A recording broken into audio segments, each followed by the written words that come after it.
Živijo infodromovci. Jaz danes poznam poklic raziskovalca. V laboratoriju sem srečala Žigo Gregorina, ki na inštitutu med drugimi preučuje tekoče magnete. Poglejmo, kaj mi je povedal in pokazal. Žiga, živijo, si fizik in raziskuje za svojo doktorsko nalogo. Kaj boš v prihodnosti počel? Najprej moram narediti nek poskus, ali nekaj drži ali ne drži. Vse te stvari zapisati v članke in v doktorsko nalogo. Vsakih nekaj let išče nekaj novega, kar bi lahko raziskoval, kar bi lahko doprineslo k spoznavanju tega, kar še kot človeštvo ne vemo. Kaj so tekoči magneti?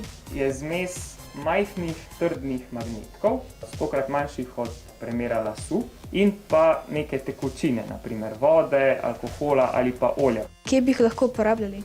Za recimo senzorje v telefonih, da bo naš telefon vedel, kje je sever, tudi v medicinske namene, kjer lahko takšne tekočine spravimo v telo, ta material znotraj segrejemo in na tak način recimo uničimo rakave celice, brez da bi segreli površino kože.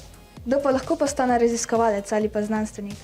Vsak, ki ga zanima odkriti nekaj novega, s tem, da imaš neko radovednost, pravi, da narediš kakšen eksperiment.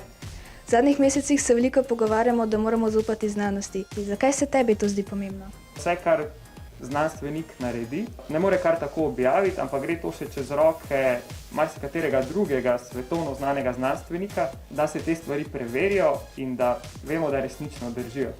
In so potem tudi takšni rezultati, ki jih znanstveniki dajo naprej, dosti bolj verodostojni, kot pa nekaj, kar preberemo lahko vsak dan na internetu. Tako, infodromovci, predlagam, da se po oddaji odpravite na kakšno znanstveno dogodivščino. Po vsej Sloveniji jih boste lahko našli v tej noči raziskovalcev. Adijo!